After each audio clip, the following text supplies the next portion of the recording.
Nós não vivemos apenas nesse mundo físico. Há um mundo que é metafísico. Há um mundo que é sobrenatural. Às vezes a gente se move como se só esse mundo existisse. A gente desenha os nossos dias como se a vida se limitasse aqui. Mas eu quero dizer para você que existe, lembrar a você que existe um mundo sobrenatural. Às vezes a gente acha que os presbiterianos não falam no inimigo, não falam no diabo. Às vezes a gente fica com essa ilusão.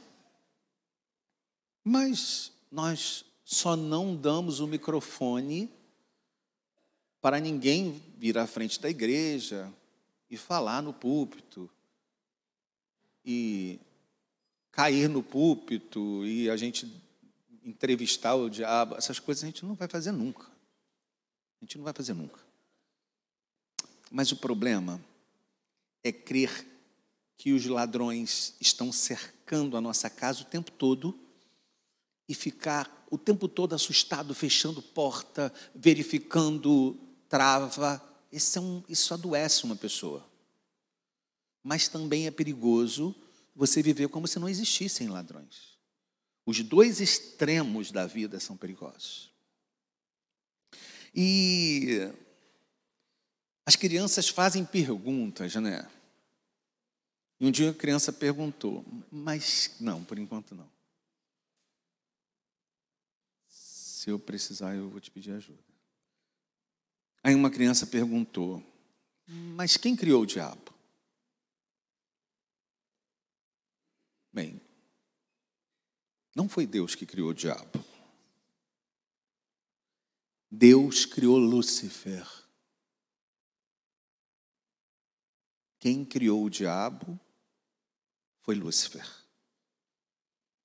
Lúcifer deu espaço na sua alma, deu espaço dentro, não estou falando de heresia não, tá? Lúcifer deu espaço dentro de si, e o anjo que era um guarda, um querubim da guarda, um sábio, um belo e formoso adorador, com resplendor, inteligência, Lúcifer se transfigurou no diabo. Então, se uma criança me pergunta quem criou o diabo, eu vou dizer que foi Lúcifer, que criou o diabo dentro dele mesmo, se tornou alguma coisa porque transfigurou-se. Mas o mal cresceu dentro de Lúcifer e o transformou. Quais são as razões porque o mal cresce dentro de nós? Quais são os motivos que o mal cresce dentro de nós? A Universidade Federal de Campina Grande produziu um texto interessante, A Origem do Pensamento Competitivo, e ela põe a origem do pensamento competitivo em Lúcifer. Outros dizem que o que transfigurou Lúcifer foi a vaidade. E outros dizem que foi o próprio envenenamento do mal. O tema do nosso encontro é conselhos para quem deseja se proteger do mal. O tema do nosso encontro é conselhos para quem deseja se proteger do mal. E nós vamos usar uma história para dar esse conselho, trazer esses conselhos. Nós vamos usar a história de Abraão. Absolutamente out, né? A gente vai falar sobre conselhos para quem deseja se proteger do mal e vai usar a história de Abraão. Vamos ler Gênesis 12, de 9 a 20. E 1 Pedro 5,8. São duas leituras. Gênesis 12, de 9 a 20. e 1 Pedro 5,8. Gisele, vem à frente para fazer essa leitura. Vai aparecer aqui projetada?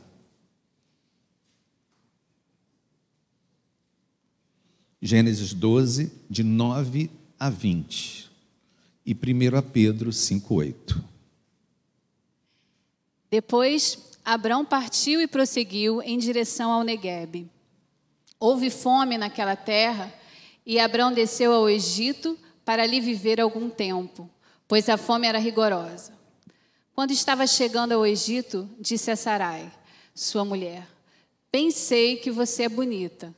Quando os egípcios a virem, dirão, esta é a mulher dele, e me matarão, mas deixarão você viva. Diga que é minha irmã, para que me tratem bem por amor a você, e minha vida seja poupada por sua causa. Quando Abrão chegou ao Egito, viram os egípcios que Sarai era uma mulher muito bonita. Vendo-a, os homens da corte do faraó a elogiaram diante do faraó, e ela foi levada a seu palácio. Ele tratou bem a Abrão por causa dela, e Abrão recebeu ovelhas e bois, jumentos e jumentas, servos e servas e camelos. Mas o Senhor puniu a Faraó e sua corte com graves doenças, por causa de Sarai, mulher de Abrão. Por isso, o Faraó mandou chamar Abrão e disse, o que você fez comigo? Por que não me falou que ela era sua mulher? Porque disse que era sua irmã. Foi por isso que eu a tomei para ser minha mulher. Aí está a sua mulher, tome-a e vá. A seguir, o faraó deu ordens para que providenciassem o necessário para que Abrão partisse com sua mulher e com tudo o que possuía. É isso. As coisas às vezes não saem como a gente idealiza. As coisas não saem como a gente imagina. Em Gênesis 12, a gente vê Deus falando com Abraão, dizendo, tu serás pai de uma grande nação e tu serás uma bênção. A gente vê isso no 12:1. Chega no 12:9, depois caminhou para o sul a peregrinar, porquanto era grande uma fome na terra. As coisas... Se sou eu a receber essa bênção de Deus, como ele recebeu de Abraão, eu falo assim, vem cá, qual é o capítulo que eu perdi? Que o Senhor me mandou sair da minha terra, eu saí da minha terra, fui caminhar e eu encontro fome. E o texto diz que Abraão entra no Egito, pega o caminho do Egito. E quando ele entra no Egito, há um combinado. Ele faz um combinado com Sara. Você é bonita, eles vão te querer, eles vão me matar, então a gente vai combinar um negócio. Você vai ser minha irmã, a gente vai dizer que você é minha irmã. E tem consequências, porque Faraó realmente a deseja, leva para casa, as pestes chegam à casa de Faraó e Faraó chama Abrão para conversar. Ele esclarece as coisas com Abrão e o expulsa da sua terra, porque o texto é esse. Quando diz que ele levou e tomando, ele está dizendo que ele está expulsando. Ele pega os soldados dele, expulsa Abraão de lá, leva até os limites da terra e diz assim, vai com Deus. Fomes eram comuns naquela época, por seca, por gafanhotos, por guerra. O Egito já era uma nação muito rica e muito próspera, porque o Egito contava com uma vertente natural muito maravilhosa, que era o Nilo. O Nilo era de água abundante. E tudo que estava em torno do Nilo florescia. Isso garantia a agricultura. Era uma terra fértil. E o texto diz que Abraão passou a peregrinar pelo Egito. Mas a ordem não era essa. Qual era a ordem? A ordem era caminhar por Canaã. a ordem. Abraão agarra-se às evidências da seca, Abraão agarra-se às evidências da fome, Abraão agarra e caminha na direção do sul do Egito, e está feito o primeiro teste. Ao pai da fé está feito o primeiro teste, e ele fracassa no primeiro teste. Com os olhos nas evidências que ele encontra, com os olhos nas coisas que ele vê, ele caminha num caminho que não poderia ter sido caminhado. Só que, irmãos, às vezes, nosso jeito prático de ser, está ruim aqui, vou para outro lugar. Às vezes, o seu jeito prático de ser, a sua maneira de resolver as coisas assim, faz com que a gente assuma erros. A gente escolha por decisões, tome decisões erradas, tome caminhos errados. Às vezes esse pragmatismo faz com que a gente tropece. E eu quero dizer que um erro leva a outro erro. O portador da promessa deixa-se tomar pela dúvida da primeira curva. Sabe o que é a dúvida da primeira curva? É aquela coisa de que você está caminhando, a gente não sabe o que vem na próxima curva, a gente não sabe o que vem na outra curva, mas a dúvida da primeira curva é o cara que encosta o barco por medo da curva, por medo do que vem à frente. O pai da fé é tomado pela dúvida da primeira curva. Lições para a nossa vida. Um erro leva a outro erro. O primeiro erro de Abraão era o Egito. O segundo erro de Abraão foi a mentira que ele cria em torno de Sara. Segundo erro de Abraão: não duvide e pare quanto dá. Não duvide e pare enquanto dá para parar. Lembre-se que o Senhor é a minha força e o meu escudo, nele o meu coração confia.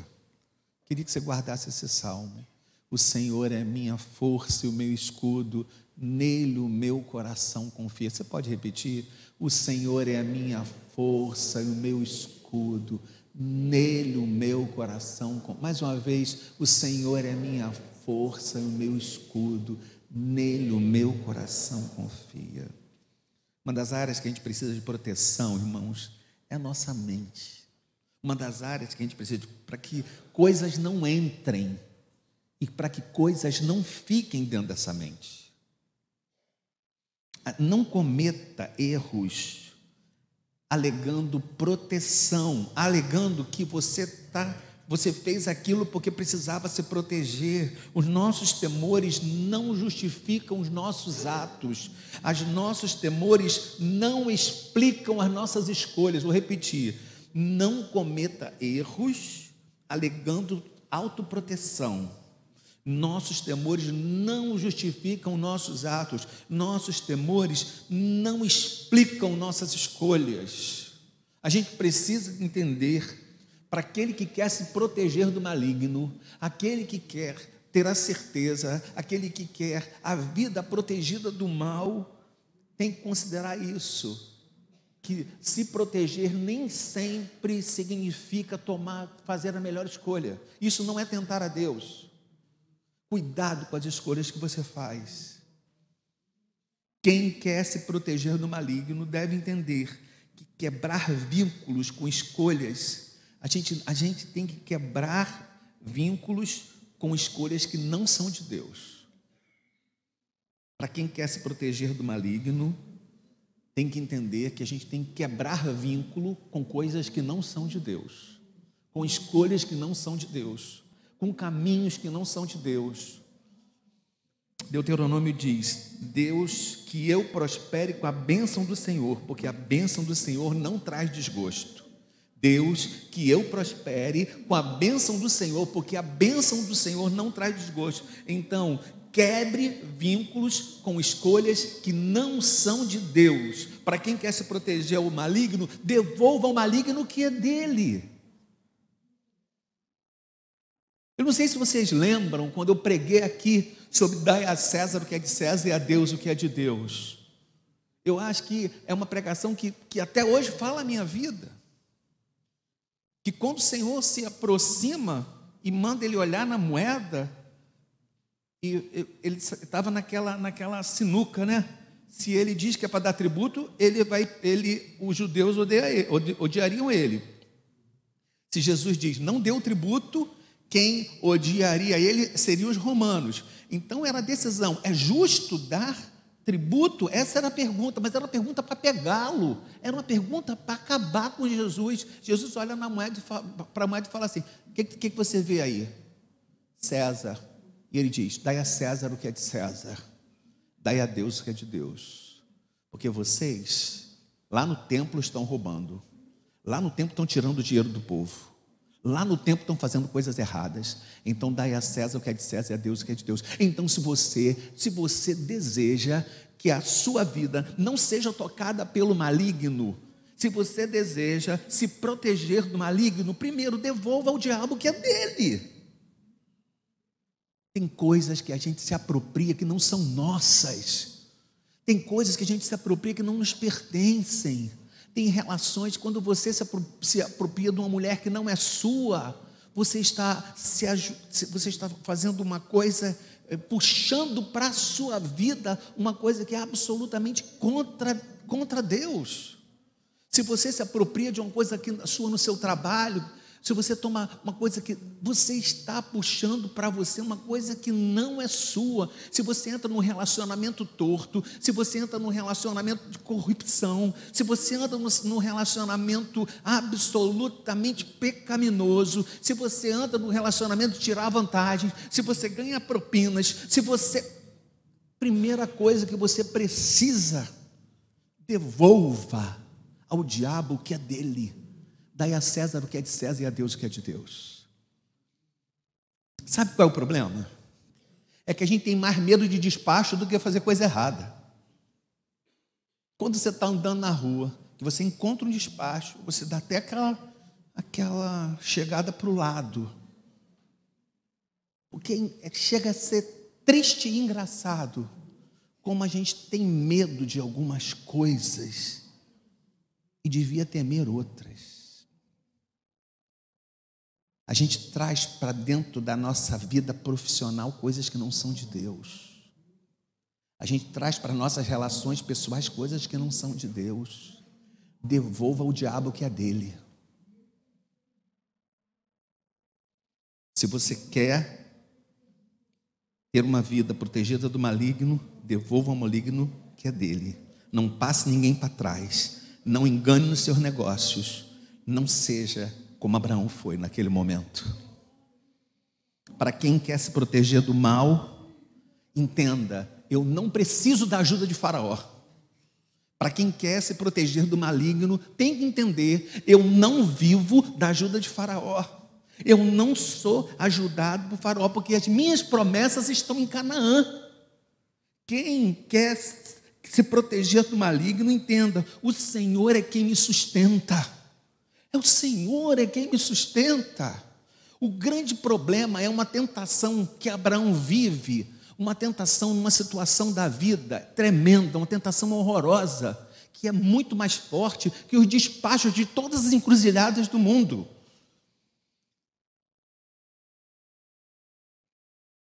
Abraão vive um momento de duvidar da provisão do próprio Deus. Tinha recebido pouco tempo atrás a promessa que ele seria o pai de grande nação.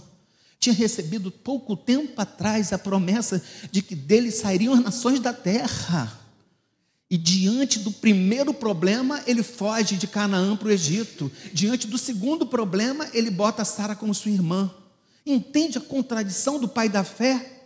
Se o pai da fé é assim, imagina você, imagina eu. Se você quer se proteger do inimigo, então não adianta fugir, não adianta desviar de despacho. Dai a César o que é de César, devolva ao diabo o que é dele.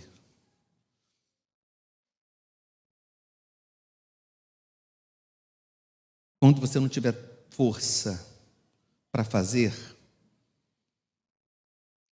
coisa, tem momentos na nossa vida que a gente está sem força, que a gente está tão destruído que a gente não tem força para lutar contra essas coisas. Quando os problemas se anunciam diante da nossa frente, quando a gente está entrando, fugindo da seca, entrando numa terra que não é nossa, apavorado que os caras vão roubar a tua mulher, além de tua mulher, os caras vão resolver o problema te matando para ficar com a tua mulher. Em momentos assim, diga para você mesmo: o Senhor é meu escudo, nele meu coração confia. Você pode repetir? O Senhor é meu escudo, nele o meu coração confia. Em momentos assim, volte para casa pensando: quais são as vezes que, quais são as vozes que eu tenho ouvido na minha cabeça? Você ouve vozes, e não está esquizofrênico por isso não. Mas você ouve vozes que são da sua própria cabeça, que são fruto da sua própria consciência. Você ouve vozes, você conversando com você mesmo. Tem uns que ainda conversam, né? Eu sou um que converso, ainda respondo, faço pergunta sozinho e ainda respondo. Você também deve ser assim. Na fila do mercado, você vê aquele cara conversando, sou eu. A gente conversa com a própria cabeça. São vozes da nossa própria cabeça. Existem vozes que são vindas do céu. São as vozes de Deus. As vozes que vêm do trono de Deus. E Deus fala com a gente na sua palavra. Só a Escritura. Só a palavra. Deus fala com a gente. Mas existem vozes que vêm do mal. Existem vozes que vêm do inferno, que também chegam aos nossos ouvidos. Quando você sair daqui hoje, volte para casa pensando e pedindo discernimento para naquele coro de vozes dizer qual é a voz de Deus. Porque hoje, nessa confusão que tem ficado a minha cabeça e a sua cabeça, a gente ouve muitas vozes e ousa dizer que é a voz de Deus. E nem sempre é a voz de Deus. Às vezes é a voz do mal, que está dizendo o seguinte: Faraó vai pegar tua mulher, vai te matar ainda. Abraão entra numa armadilha muito grande. E não, era uma armadilha que não foi feita por Faraó. Abraão abre espaço quando duvida da dependência de Deus. Abraão abre espaço e o mal ocupa aquele espaço. Abraão abre um espaço e o mal ocupa o espaço que Abraão abriu. Nós temos muita atenção com os espíritos imundos. Nós temos muita atenção com os espíritos imundos, mas não damos atenção àquele que pergunta para nós mesmos: como vai ser amanhã? Aquele que põe dúvida na nossa cabeça. Você sabe quantas pessoas Abraão carregava com ele? Você acha que é ele e Sara? Abraão carregava um clã. Eram 500 pessoas. Quem tem a impressão, né, que sai da tua casa, da tua parentela, vai para essa terra que eu te mostrarei, que é ele, Sara e a Dalila, a minha cachorra. Não é. São 500 pessoas atrás dele. 500 pessoas. Então, cuidado. Cuidado com a palavra que chega no seu ouvido. Porque toda palavra que chega a você trazendo dúvida sobre a natureza do mal pode estar vindo do inferno. Do tipo, que o mal não é tão feio assim. Que o erro não é tão feio assim. Ou, como é que você vai conseguir pagar as coisas? Como é que você vai conseguir cuidar do seu filho? Como é que você vai conseguir dar conta das coisas? Como é que você vai... Isso pode estar vindo de outro lugar. Que o objetivo maior é te empurrar para o Egito e te desviar de Canaã. Vão me matar, vão te matar, hein? Vão roubar Sara. Sabe quantos anos Sara tinha?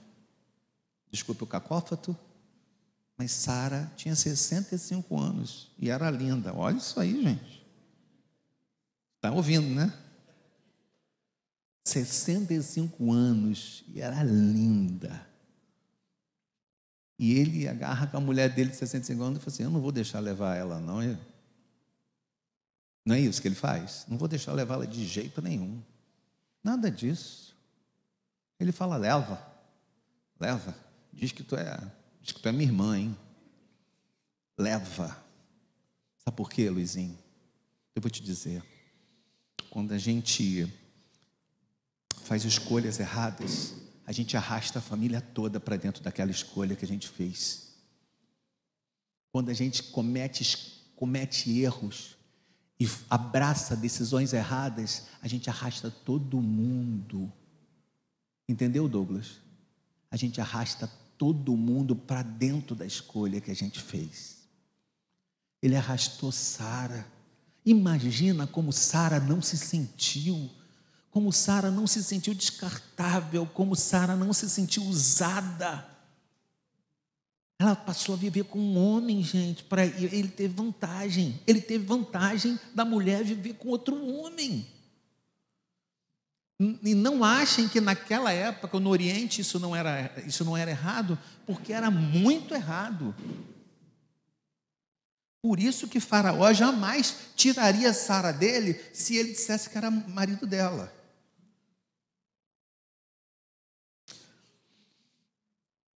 Quero te dizer uma coisa.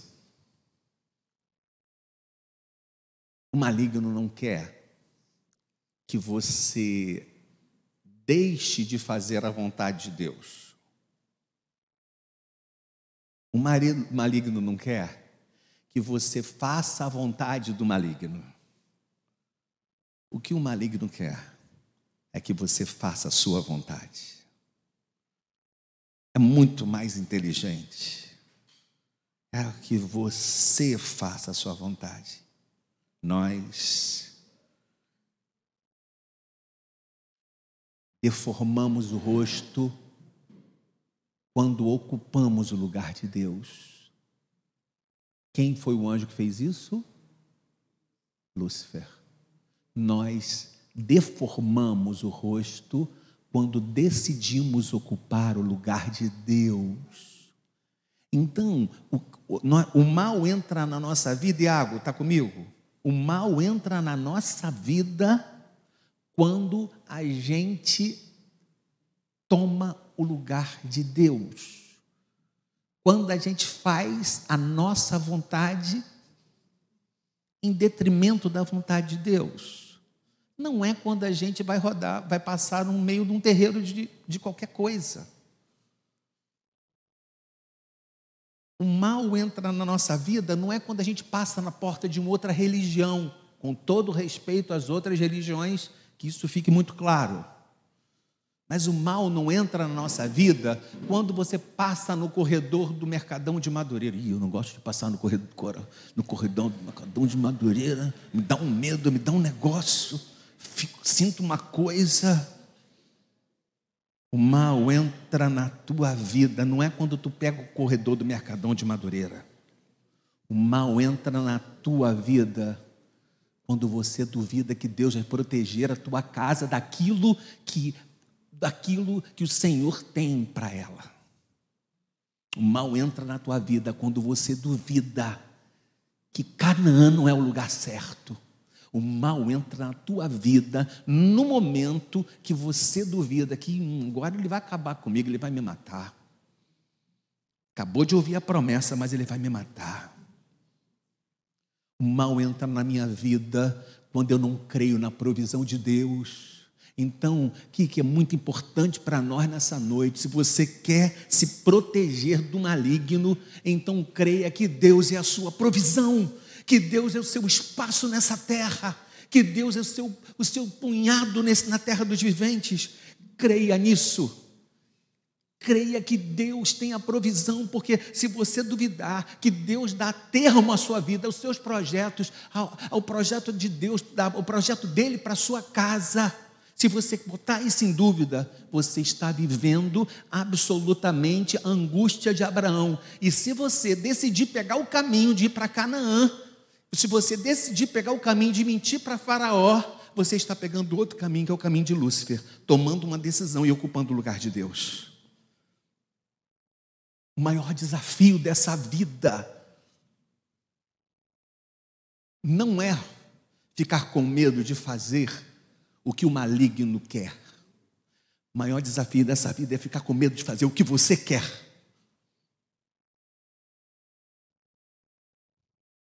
Não queira decidir coisas no lugar de Deus. Existem coisas que só pertencem a Deus.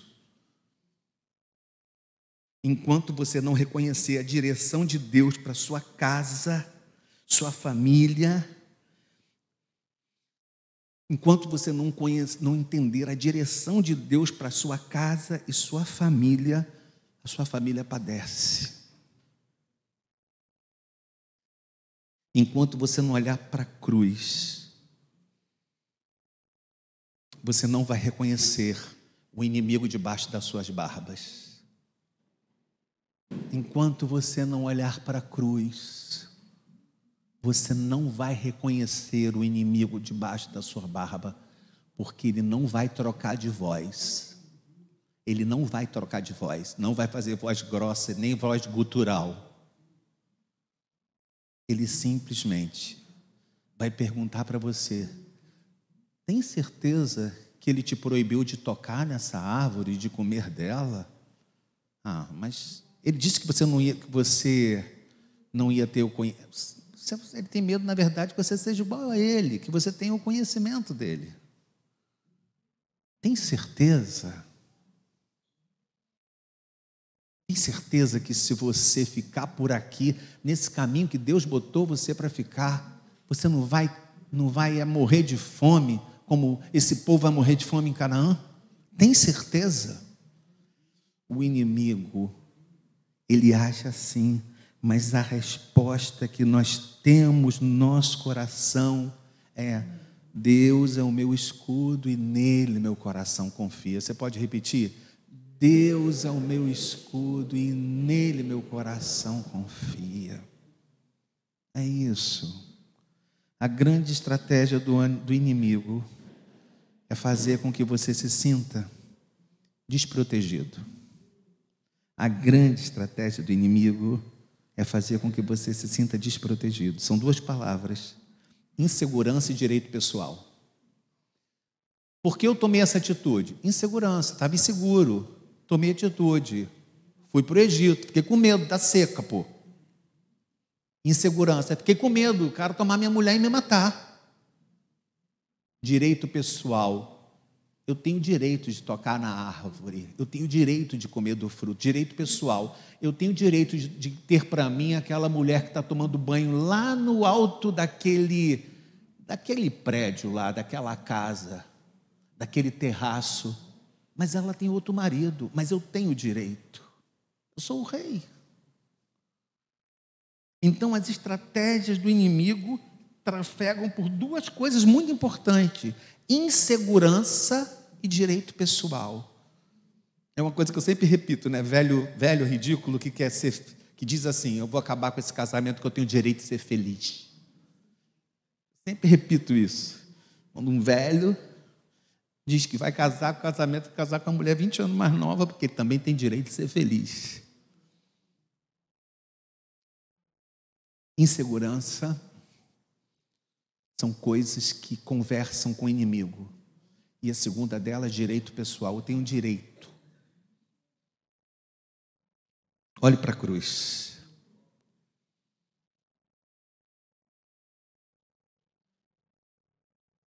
É muito feio quando os ímpios chamam a atenção da gente. Quando os ímpios chamam a atenção do pessoal do reino da luz. É muito feio. O faraó chama Abrão e fala assim: o que tu fez, cara? Por que tu fez isso? Porque tu disse que a mulher era tua irmã? Só que Faraó era ímpio. Ele chamando a atenção de alguém que é do reino da luz. Muito feio isso. Quando isso acontece na tua vida, é muito feio. Quando isso acontece na tua vida, é muito feio. E eu adoro aquele exemplo dos marinheiros. Sabe marinheiro com Jonas? Os marinheiros chegam e falam assim: meu filho, a gente está aqui, está quase morrendo, tu está aí dormindo? Chama teu Deus, clama pelo teu Deus. Gente, são os ímpios chamando a atenção dos homens do Filho da Luz. Eu tenho um amigo que ele é bem culto, sabe? Ele é aquele professorzão culto. E ele fala muito bem, ele não erra no português. Ele foi atender uma mãe, Igor, ele foi atender uma mãe. Aí ele falou para a mãe assim, ó: